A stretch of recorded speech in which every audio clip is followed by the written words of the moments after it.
following the 2022 election, my assumption was, based upon what happened in Michigan, that we were going to see a lot less attacks by the Republican Party on trans folk. And I was horribly mistaken. And it was quite clear from the work you've been doing, just what's been going on. And it's gotten a lot worse.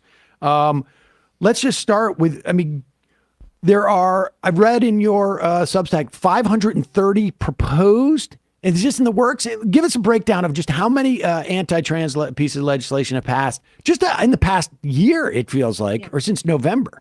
So actually, 531, I think we're at today. I continually update this. And we have seen more bills that have been proposed this year than all of the rest of years of American history put together that target the LGBTQ and trans community. And it's a stunning surge of them. You're right in saying that looking at the election results in 2022, you would have thought that they would have pulled back, because in all of the states where they made this a central issue, they saw defeats. We saw Herschel Walker sit with Riley Gaines to talk about Leah Thomas in the closing week of the Georgia campaign. That failed. We saw in Michigan, they poured millions of dollars, and that failed. We saw in Arizona, very similar happened. In Wisconsin recently, the Supreme Court election. However, it would appear that they are more afraid of their right flank than they are of the general election wins and losses.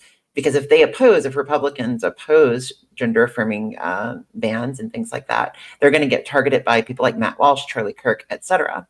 So of these bills, the 530 bills, you see bills that ban gender affirming care for transgender youth, but transgender adults as well in places like Missouri or Florida. You see bathroom bans that will throw transgender people into jail for a year just for being in the bathroom of their gender identity. You see bills that forcibly out trans kids in schools to their parents. You also see book bans where any books with LGBTQ characters are being pulled off of shelves. In Florida, for instance, we actually saw a teacher who was forced to resign because she played a Disney movie that had a gay character in it.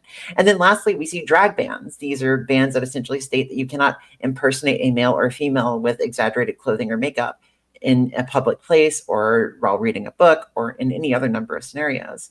And, these are just a few, but there have been tons of new ways in which they've targeted the LGBTQ community and in specific transgender people in all of these bills.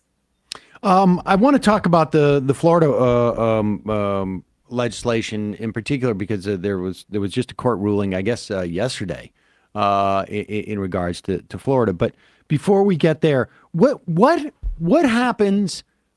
Like, what happens after they pass the suite of these? Is there a state that has passed like the full, Monty of anti-trans legislation, or do they?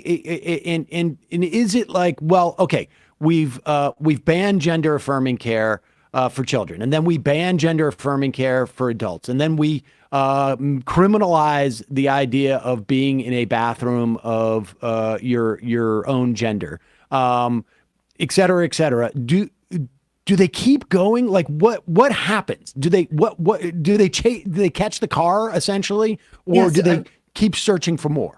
I'm so glad that you're asking this question, because whenever you look at how this all happened, like how did we get to where we're at right now?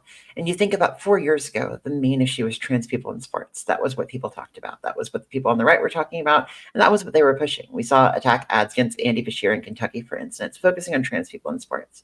We now know from interviews with people like Terry Schilling at the American Principles Project and people at the Alliance Defending Freedom that the sports issue was literally just a wedge issue designed to encourage further passing of these laws.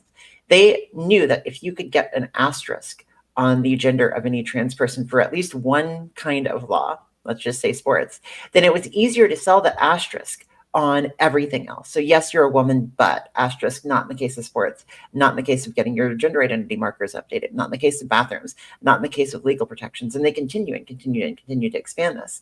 And so what you saw is actually all of the states that passed these sports bans, the 18 states that passed sports bans over the first couple of years, 2020, 2021, all of those states are the same bills that now pass the gender affirming care bans, or the same states that pass the gender affirming care bans, as well as the states that are passing the forced outing provisions in schools.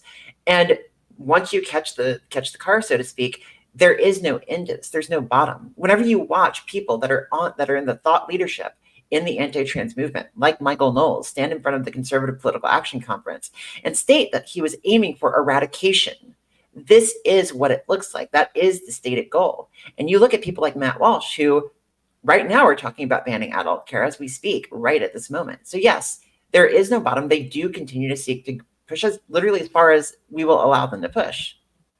And do we have an example where they have gone to the maximalist position, or I mean, or is it wrong to say that there's a maximalist position?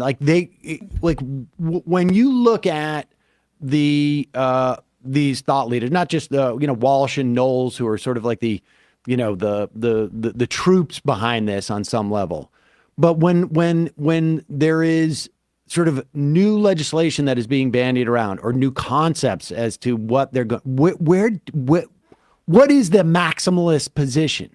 Okay, so the place that I would focus on, if you're looking for what is the cutting edge of this, where are they passing the newest laws, where are they kind of experimenting around to find the newest policy that's going to be then emanated around the United States, and that is Florida. That is Ron DeSantis. That is where so much of this is coming from. Bernadette Broyles from the Child and Parental Rights Campaign wrote the Don't Say Gay bill in Florida. That bill then spread all over the United States. Gender-affirming care bans were hatched up in part by organizations that were founded in Florida. And now we have seen this last year in Florida, bills that did not survive this year, that did not pass.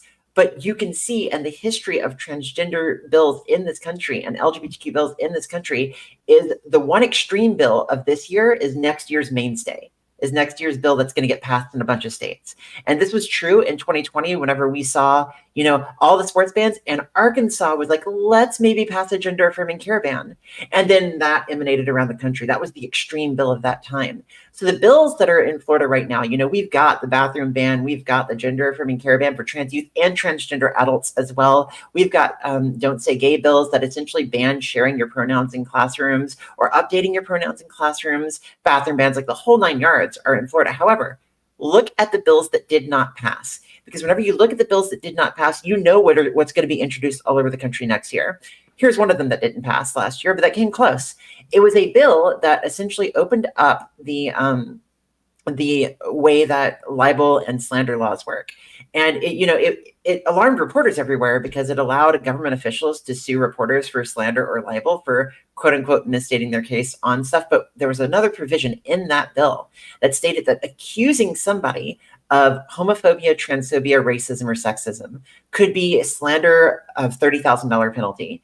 And literally, you could not use there was a subheading there that stated that, because truth is a defense against libel and slander. However, in the subheading, it said you cannot use a person's religious beliefs or scientific beliefs to prove truth.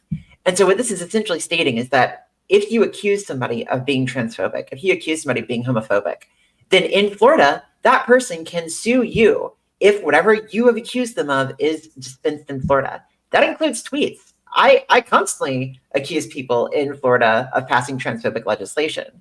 And so, this didn't pass, but it did get through committee. It was heavily espoused. And this is something that we could see. Another thing that was hatched up in Florida was a bill that could potentially take kids from their parents, trans kids from their parents. If you travel in Florida and you have a trans kid, they can take your kid away. If you live in Florida, they could take your kid away. This was amended out of the bill that passed in Florida, and it was dramatically weakened.